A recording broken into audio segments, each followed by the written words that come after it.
Então, gente, vamos agora para fechar essa primeira parte, e daí semana que vem a gente volta para falar de antijuridicidade, culpabilidade e já deixa bem adiantado aí a parte geral, pelo menos essa primeira parte. O que eu quero falar com vocês agora? Crime consumado, crime tentado e também aquelas hipóteses de arrependimento posterior, desistência voluntária. Bem rapidamente, bem breve. Tá. Bom, aqui eu estou falando do artigo 14 do Código Penal, que vai falar o seguinte: disse o crime consumado quando nele se reunirem todos os elementos de sua definição legal, ou seja, todos os elementos do tipo. Se a conduta foi realizada e cumpriu tudo ali o que está descrito no tipo penal, eu tenho o crime consumado. Lado contrário, se o delito não se aperfeiçoa, não tenho todos os elementos, eu fico na tentativa. E o que acontece com a tentativa? Bom,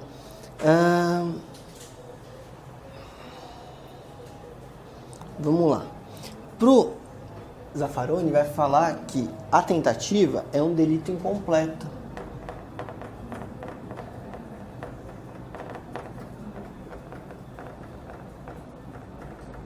Tem um livro sobre tentativa, fala que é um delito incompleto, mas que a tipicidade subjetiva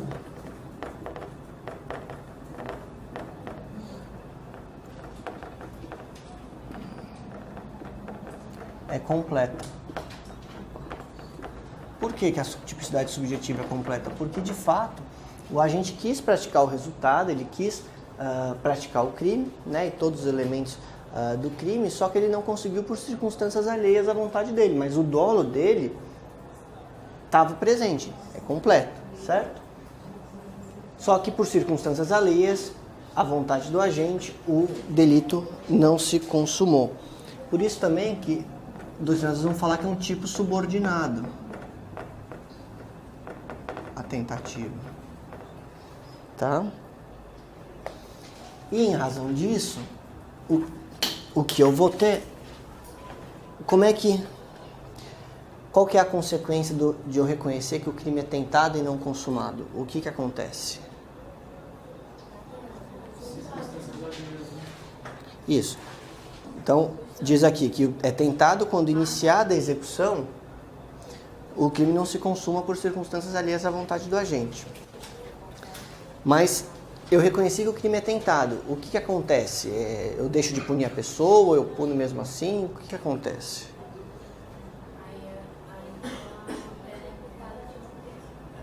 Exatamente, tem uma causa de diminuição de pena, justamente previsto no artigo 14, inciso 2, e a pena é reduzida de 1/3 a 2/3. Com base no que opera essa redução? Por que o juiz escolhe 1/3, não escolhe 2/3, escolhe metade, não escolhe... É com base no iter criminis, no quanto que foi realizado da conduta, certo? Então é importante a gente saber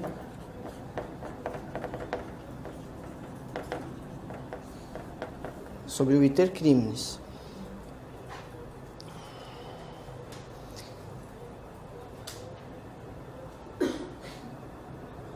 Vamos lá. Então,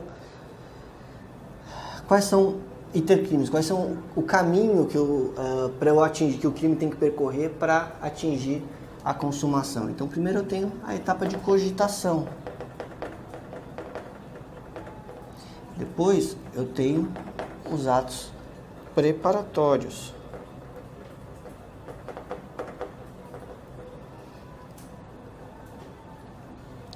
Eu tenho a execução, consumação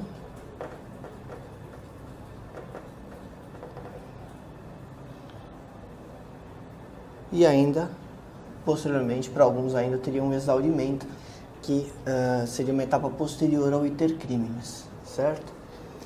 Bom, cogitação. O que é importante saber, bem rápido, bem resumido, é que a cogitação ela não é punível, porque eu tenho que punir condutas, certo? Então, não é punível.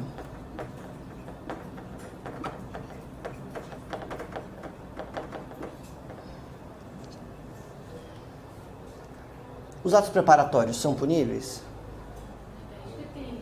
Em regra não, perfeito. Qual que é a exceção que vocês falaram depende? Terrorismo. Quando há previsão legal, né? Então, vocês falaram do terrorismo ou da associação, né? No crime, na quadrilha e coisa e tal, tá? Na organização criminosa. Por que é importante eu saber quando que o crime começa a execução do crime?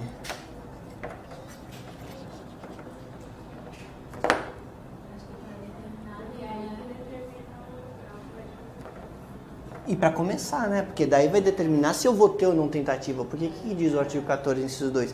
Iniciada a execução, o resultado, eu não cheguei à consumação por circunstâncias alheias. Houve uma quebra aqui, a tipicidade subjetiva, ou seja, minha vontade era completa, mas o delito não se aperfeiçoou por circunstâncias que não integravam a mim. Mas eu iniciei a execução.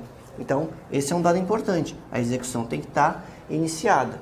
Se o crime não se consumou por circunstâncias alheias à minha vontade, mas eu ainda estava indo comprar a arma, vamos supor, né? Eu quero matar o José, eu quero matar o fulano, e eu estou indo lá então comprar a arma, e por circunstâncias alheias à minha vontade, eu acabo ou não conseguindo, ou sou preso no porte por isso também, ou se não, N coisas acontecem, mas eu ainda estou em atos preparatórios, eu incorri em tentativa?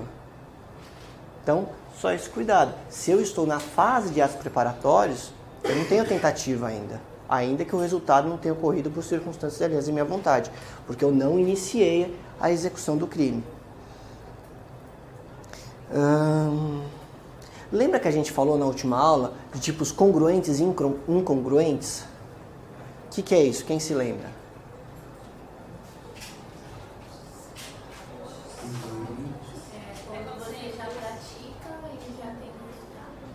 Congruente, lembra que a minha vontade, ela é o que ela acaba produzida no final, né? Isso que a doutrina chama de tipo congruente. E na tentativa, a gente fala que é um tipo incongruente, porque a minha vontade não foi o que se realizou, certo? Não tem coincidência entre vontade e resultado. Uma outra pergunta. Existe tentativa sem dolo? Não. Perfeito. Não existe crime nenhum, né? Em tese, sem dolo, né? Ou sem, mas assim, o que eu quero dizer aqui é que o sujeito tem que...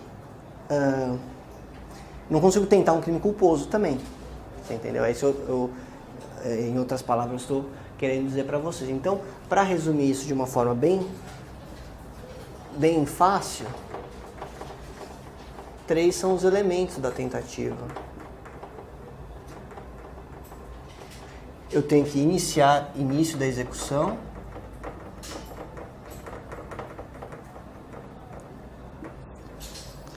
O resultado não ocorre por circunstâncias alheias. Resultado não ocorre.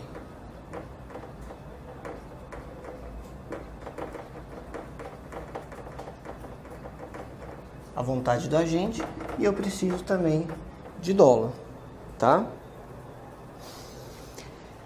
Aí, retomando um pouco aquela primeira parte aqui da tentativa, eu perguntei para vocês assim, mas qual que é a consequência então da gente reconhecer que o crime é tentado? E vocês falaram para mim assim, eu vou reduzir a pena, né? Isto por quê? Porque em regra, vocês têm razão, o código adotou a teoria objetiva da tentativa.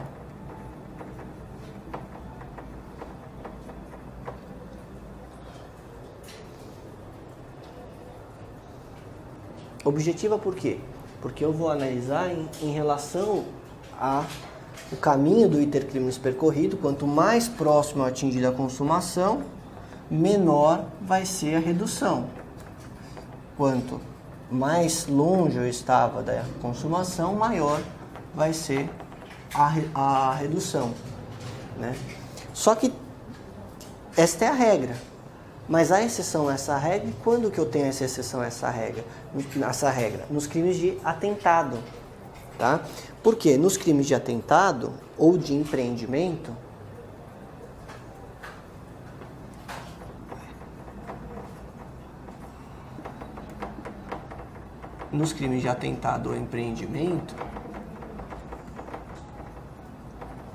o próprio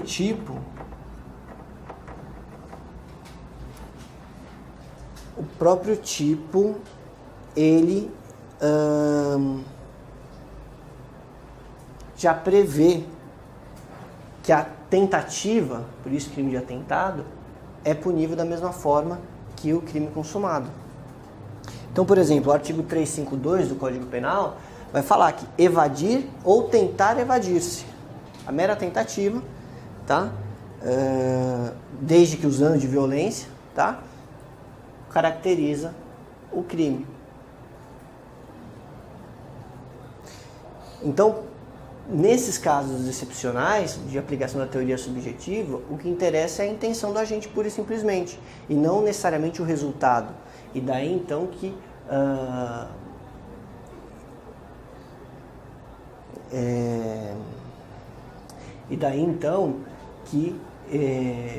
em regra eu tenho teoria objetiva, porque depende do resultado, mas excepcionalmente tem alguns tipos penais, como o artigo 352, que vão falar dos crimes de atentado, de empreendimento. A teoria subjetiva, o que interessa é a vontade do agente, ainda que o resultado não tenha se praticado, a mera tentativa já caracteriza o crime consumado.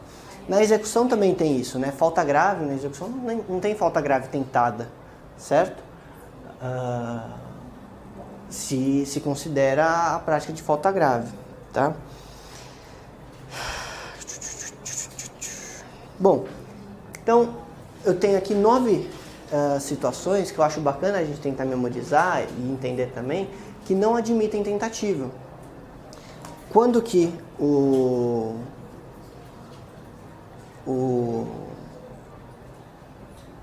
a tentativa não vai ser possível, vai ser impossível? Bom,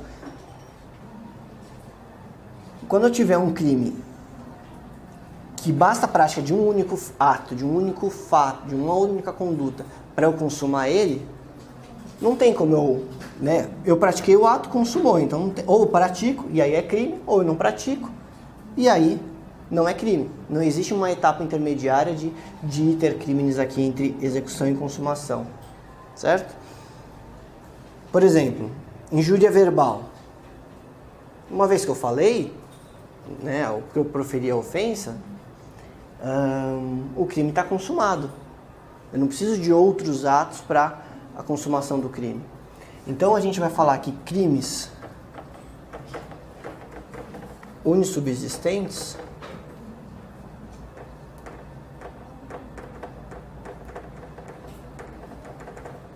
não admitem tentativa. Tem um outro crime que a gente viu na aula passada que não admite tentativa. Vocês lembram qual que é? De mera conduta. De mera conduta.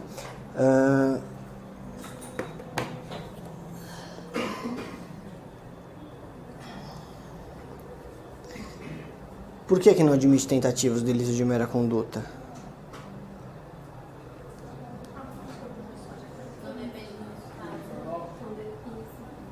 Porque a simples prática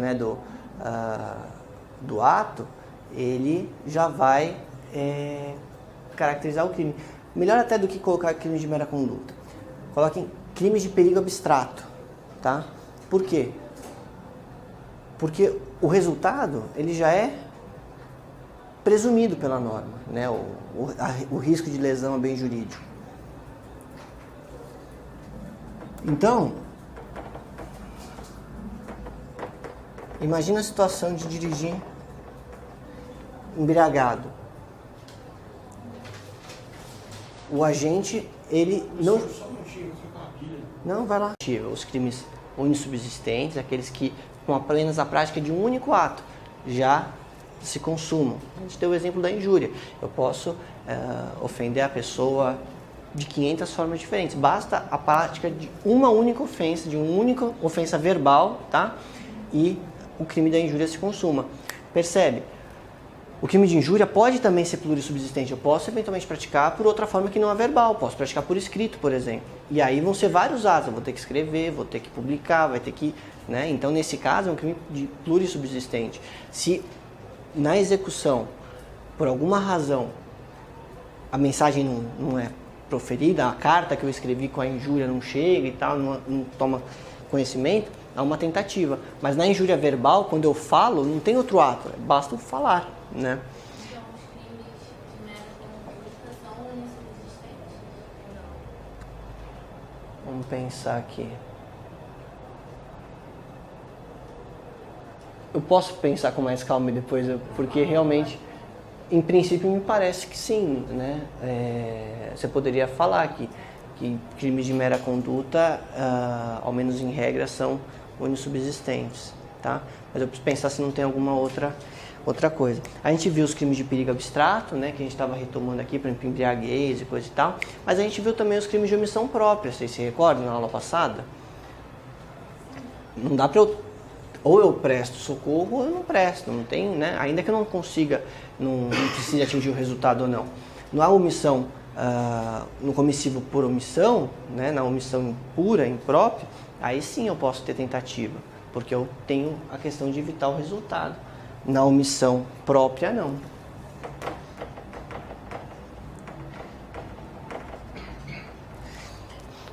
Tem um outro crime que a gente acabou de ver também, que não admite tentativa. Seja porque aqui eu exijo, cadê? O dolo, né? Qual que é o crime que eu não consigo ter tentativa? Préter doloso? O crime culposo, de maneira geral, né? O préter doloso também. O crime culposo e o crime préter doloso, eles também não admitem tentativa.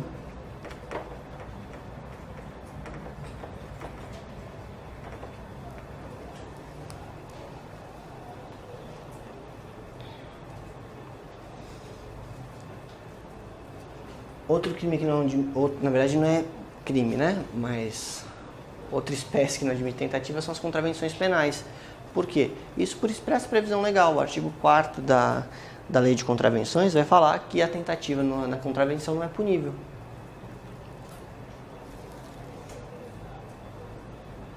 Os crimes habituais e também o crime continuado são outros dois exemplos de que a tentativa não é punível, porque ou eu tenho a sequência de atos, e daí caracteriza o crime habitual, por exemplo, curanderismo, por aí em diante, ou eu não tenho crime. A prática de um único ato isolado não é crime, eu preciso da... Habituais o quê? Habituais é um, ou crime continuado também, né?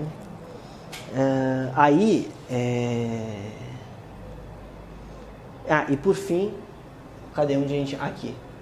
Os crimes de atentado ou de empreendimento também não admitem tentativa. Por quê? Porque o próprio tipo penal já fala que eu vou punir a tentativa da mesma forma que o crime consumado, certo?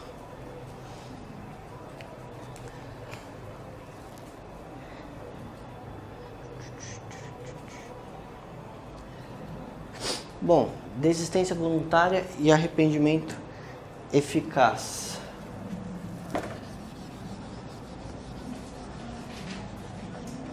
Como é que eu diferencio? Primeiro, qual que é a semelhança entre desistência voluntária, arrependimento eficaz e tentativa? Todas o quê? Todas são tentativas, mas uma não é punida e as outras são punidas. Não, então vamos lá. Em todas, o resultado não ocorreu, certo? Na tentativa, por que o resultado não ocorreu? Embora iniciada a execução, certo?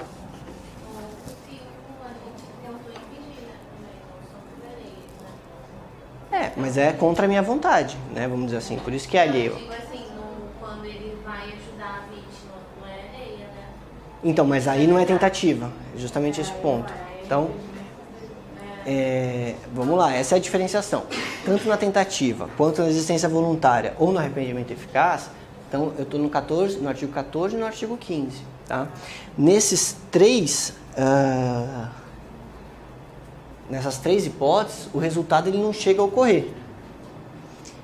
Esse é o traço comum. Só que na tentativa, o que acontece é que é uma situação alheia à minha vontade. Então foi o pronto atendimento médico, foi o policial que chegou lá e interveio, né?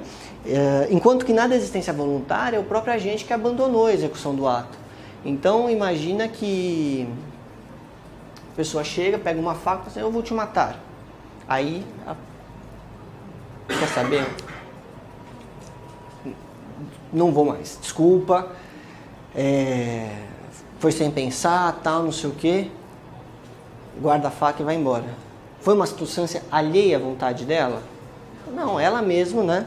Então, o próprio agente abandona a execução. E por isso que a doutrina vai falar que tem uma natureza negativa, né? Ou seja, é uma abstenção do agente. Ele poderia ter continuado até o final, e esse é o grande traço característico, né? Não é assim, ele ouviu o sirene da polícia e aí ele sai correndo. Ele espontaneamente resolve parar a execução. Neste caso da desistência voluntária, o que acontece? O agente só vai responder pelos atos já praticados. Então, no exemplo que eu dei, ele levanta a faca e vou te matar. O que é isso? Uma ameaça. Então, ele eventualmente responde pela ameaça. Ou vamos supor, ele desferiu um golpe, machucou a pessoa, mas ele presta o socorro na sequência. Ou seja, ele age para impedir ou minorar os efeitos do resultado. E ele consegue efetivamente. Aí a gente tem uma intervenção positiva. É isso que é o arrependimento eficaz. Então, vamos supor, ele golpeou e ele fala, ai meu Deus, que besteira que eu fiz. Ele vai lá, consegue dar os primeiros socorros, leva para o médico, a pessoa, o resultado não ocorre, certo? Diz a doutrina, e essa é uma expressão que vira e mexe aparece, que é uma ponte de ouro, né? O sujeito, então, com espontaneidade, desiste de prosseguir até chegar na consumação, certo? Agora, e se o arrependimento do agente não for eficaz? Vamos supor, ele até tentou prestar o socorro lá e evitar, mas não deu. Os médicos não conseguiram depois reverter lá o quadro. O que acontece? Ele responde normal, mas tem alguma peculiaridade? Tem uma diminuição até. Exatamente, é uma atenuante, está lá no 65.3b, tá? E não confundir, e aí para a gente finalizar a aula de hoje, não confundir com o arrependimento posterior, esse no artigo 16, né? Então a gente está vendo no artigo 14, 15 e 16. No arrependimento posterior, o crime já está consumado, né? Na desistência voluntária e até no arrependimento eficaz, o agente age, seja de forma negativa, parando de agir, ou seja, tentando diminuir ou evitar o resultado, mas o crime ainda não se consumou, né? No arrependimento posterior, o crime já está consumado. Então imagina, o sujeito vai lá, furtou a loja, aí ele chega em casa e tal, e fala, puta, que besteira, né? Eu tava na noia, não sei onde eu tava com a cabeça. Vou lá e devolvo, vou lá ou restituo a coisa, reparo o dano.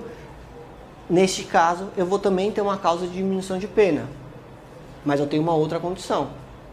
Qual que é essa outra condição? Que seja antes do recebimento da denúncia. Recebimento. Então, vamos tentar aqui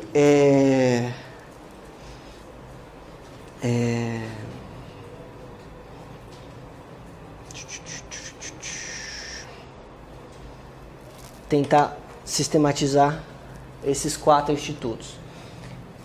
E vocês me falem para a gente encerrar a aula. Tentativa, o que eu tenho? Os 3 elementos da tentativa que a gente viu. Vamos lá. Dolo. E quando iniciada a execução. Perfeito. E então vamos lá, cada um me fala um tipo de crime que não admite tentativa. Eu começo unissubsistente. Próximo. Mais um. Abstrato. Préter doloso. Préter doloso. Omissão própria. Contravenção, qual? Culposo, acho que já falou, não foi? Contravenção penal e habitual. Então, nesses 9 casos, exemplos de crimes que não admitem tentativa, ou de... em sentido genérico, e aí eu estou inserindo a contravenção penal também.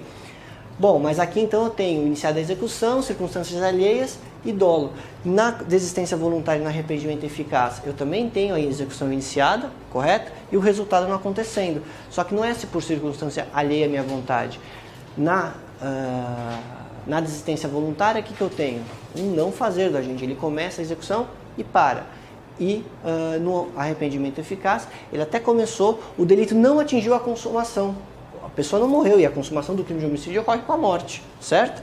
Mas ele iniciou a execução, ele conseguiu ali evitar que o resultado acontecesse. Nesses 2 casos, desistência voluntária e arrependimento eficaz, o que acontece?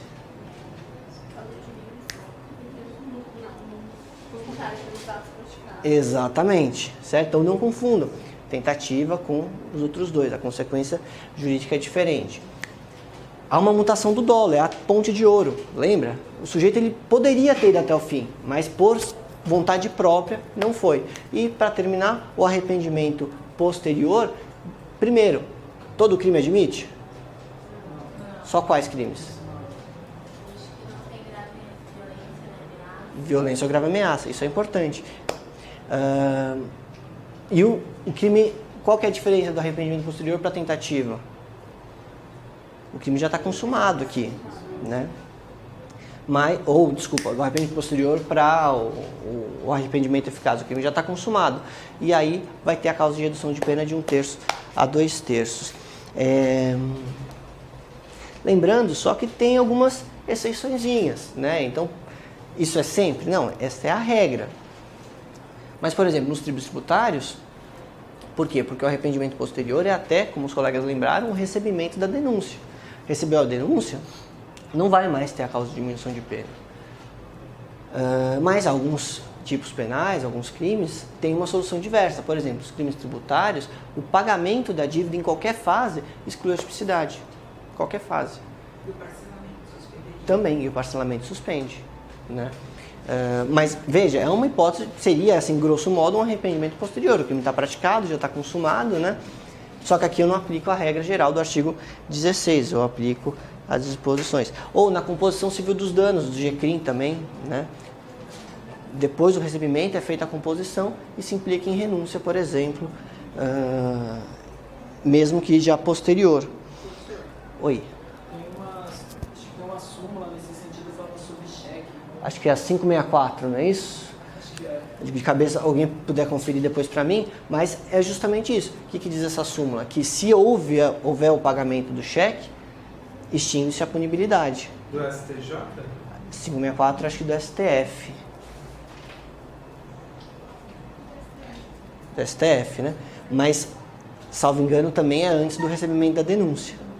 É bem lembrado esse exemplo da 554. 554, O né? pagamento de cheque emitido sem provisão de fundos após o recebimento da denúncia não obsta ao prosseguimento da ação penal. Então, a contrário do senso, né? Vai prosseguir. Antes da denúncia.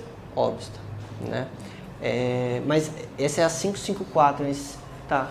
Não, então é isso mesmo. É isso mesmo, tá?